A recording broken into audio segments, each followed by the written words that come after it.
Yo, so groundbreaking, man.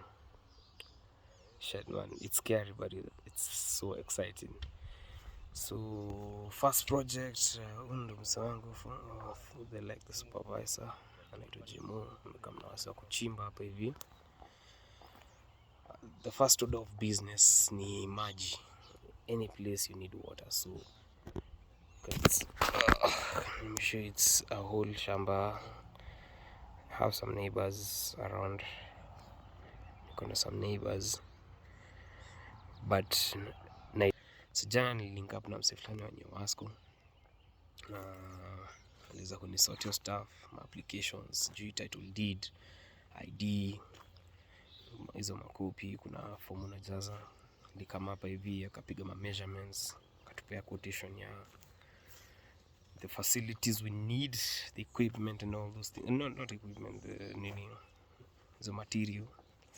Akapiga quotation.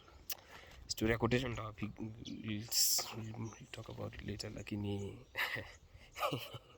manzeta maji peke yake bana guy. Anyway, groundbreaking, man. This is where I expect to start the farm, poultry farm. Eventually this area is meant to be, anyway, used to ambia sai, but my farm starts here. Okay, all this is my junction first of all. So this is the first half acre, and the second half acre could go down from C2, but first project starts here.